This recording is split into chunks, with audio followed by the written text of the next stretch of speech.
program the other day that a burn ban was going to be put in effect for the entire state of Louisiana. It actually went into effect yesterday morning at 9 o'clock, and that instituted by the state fire marshal. And so we wanted to maybe take a chance to talk with the state fire marshal himself and find out a little bit more about why this particular action was taken, what it means for you, and also just talk about some other things that are happening pertaining to the state fire marshal's office. And joining us from Baton Rouge is Butch Marshall, Butch Browning, the state fire marshal. Mr. Browning, thank you for being with us. Sure, it's a pleasure to be with y'all and discuss this important issue. I hope everybody's being safe in this hot weather, because as we were talking earlier, it's really bad right now, the heat. Yeah, in the area that you are, you said you got 102 degrees down there right now. Yeah, as here at the office, it's 102 degrees. It's 101 about an hour ago. So, I mean, it's really bad, and I mean, we're seeing these early weather patterns. So it's hot, and I know there's a lot of information out there for people to, not only about the burn ban, but for people to be prepared as far as keeping hydrated and try and be in the shade whenever you can, because it can take a toll on your body really quick. Absolutely. It's also taking a toll when we combine it with the fact that we've been in a drought here in central Louisiana for quite a while. Much of the state has been seeing the lack of rain, and it's interesting because, so much of the national media and even state media has been putting a lot of attention on the flooding associated with the Mississippi River. But the irony of all of that is the fact we are so dry, especially here in Rapides and Grants and Wynn and Natchitoches parishes. So tell us a little bit more about this burn ban that's in effect and why you took that action. Yeah, absolutely. We've been watching it for about a month, as you mentioned. The conditions have been getting really deteriorating fast, and Commissioner Mike Strain with the Department of Ag and Forestry, we have a great partnership, and his office does a lot with the monitoring of the weather conditions, and of course the forestry firefighting, and our role in keeping the inhabited areas safe and working with the local fire departments. We've been watching this, and we knew it was getting bad. And I guess last week we started the process realizing that about 90% of the state was significantly low on rain. And, if you look at the maps, they're showing the majority of Louisiana in an exceptionally extreme dry condition. So it almost means that the vegetation and the leaves and the grass are almost explosive. In other words, if you put a match to it, I mean, it would just burn as fast as gasoline. It might be a good way to explain it. So we knew we had a very serious situation, and the cause of most of these wildland fires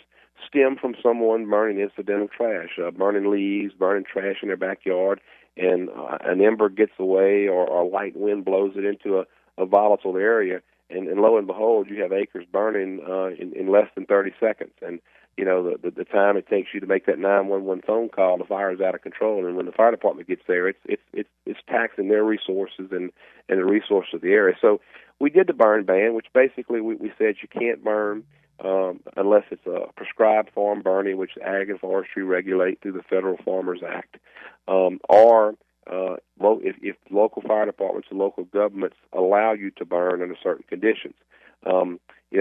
We think that this measure will help out tremendously. You see, last year we did a burn ban on October 3rd, which was fairly late in the season. Mm-hmm. So this is what really scares us now. Here, June 1st, we're doing something so early. But we did the burn ban in response to the fires in the state being reported. And we normally get about 50 fires a month, wildland. That's what we usually average a month, about 50. Well, last year, back around the October time, it jumped up to 500 a month. Wow. And, the patterns we were seeing showed that if we didn't take this action right now, by the end of June, we could be seeing in excess of 500 out-of-control fires in the state. What happens is some of these fires are so significant into the thousands of acres and taxing all of the fire resources in the state. So we do know that last year when we put the burn ban out, people heeded the warning and they stopped burning, and those numbers dropped significantly. So we're hoping, as of yesterday's order, Commissioner Strain and I, that we believe that people will not burn and we'll get these numbers down. The fire departments that were calling us over the last month, we're seeing about a 30% increase in their wildland fires, most, if not all, being a result of a small trash fire that got out of control. So that's the fundamental reason for the ban. We believe that it's going to make a significant difference. Something that deserves information, and Colonel Edmondson, my direct boss, and I were talking this morning, and we want to put this information out, is that there's also actions you need to take to keep your home safe. And basically, there's two simple things you can do. You need about a 30-foot buffer around your home where your grass is cut, debris and limbs and leaves are all cleared, all those dry things that can burn real quickly.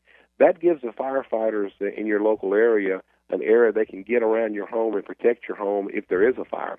Secondly, is any leaves or trees or needles that are on your roof or in your gutters of your home, those need to be cleaned as well, because embers burning 100 feet away can be blown onto the roof of your house and catch those things on fire. Right. So that's the other thing that we want to bring to the forefront is make sure your home has a defensive posture from a wildfire that could get in your area. If you see a fire, call your local fire department immediately so they can get out there and investigate it and extinguish it while it's small. The fire departments across the state do a tremendous job. I mean, it's probably one of the most proudest things that I have in my job is to travel across the state and meet with the dedicated men and women who protect their communities. But I can tell you, and they'll tell you, that when these acres and acres start burning, the biggest fire truck in the world won't put those fires out sometimes. We witness what goes on in California and other states with these Santa Ana winds where they blow these wildland fires, acres at a second. Well, those same kind of things can happen under these extreme dry conditions in Louisiana. So that's the fundamental thing that we're doing, and we just want to keep people safe. We want to be proactive, and we want to make sure that people can be safe in their homes and not be a victim of these bad fires. We're talking with Fire Marshal Butch Browning for the state of Louisiana here on the Action News Hour on the Truth 104.3 FM. And, as you were talking about those winds that blow, I've noticed even just with this hot weather that we've had and this dry weather, it seems like we've had more wind as well. So, those are the conditions you don't want to burn under anyway, but then you add in just the level of drought we've had, and it makes it doubly important to heed this warning. As I was actually driving into work yesterday, I saw somebody out in their yard burning.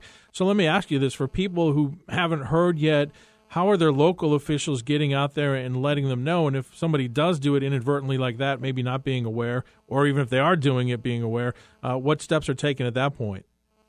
Well, we've put it out in the media. We've put it out to the local officials, and we hope that people have heard the warning. If they do burn, the fire departments are going to respond immediately. They're going to extinguish the fire and find out, what this person's intentions are. Obviously, I mean, if people didn't know, they're going to educate them. But if they do intentionally try and burn again or not put the fire out, they could face civil penalties for violation of the state fire marshal's order, which that fine could be up to $1,000 per occurrence. So we hope that we don't have to do that. I will tell you that last year we were ready to write as many tickets as we had ticket books in the state, and we didn't write one single ticket last year. People who did burn understood the danger and didn't burn again, and like I'm telling you, the fires just dropped off in a matter of about 8 days during the burn ban last year. So, I mean, I think it's a credit to people understanding that this is a true danger, and the other thing you have to realize, too, is when you do set a fire, even when there's not a burn ban, when you do set a trash fire and it leaves your property and burns to someone else's property, that's actually a misdemeanor offense that you could be arrested for. So every day, the idea of outdoor burning could be a criminal offense if it's not managed right. So, so people understand that, and I think that, when you explain it to them and explain the danger, I mean, everybody's cooperating. So I know that we'll get that same cooperation this year. But if people just willfully, intentionally violate the order, they could be fined up to $1,000 for violation of the fire marshal's order. And I guess the other part of this, too, is the fact that we really have no idea how long this might go on, because we certainly don't see many signs of getting much rain right now. And if we don't get probably significant rain, this burn ban could go on for quite a while. That's exactly right. And as much as you don't want a hurricane, I had somebody telling me today we wish we'd get some hurricane rain, but we got to get rain. I mean, we've got to get some rain to bring this to an end, and the predictions I'm seeing is there's no hope in sight over the next few weeks. Now, we're going to evaluate the burn ban on a regular basis, a weekly basis. Commissioner Strain and I and Colonel Edmondson will speak and compare the data and the models, but until we get some significant relief, I don't see it being lifted. In our order, though, we do allow the locals to lift it under their authority. So, if, for say, that the Cenla area gets a tremendous amount of rain and is not as dry as what may be going on in Cameron Parish or in the Florida parishes, then those areas can resume, prescribed type burning and normal burning as necessary. So,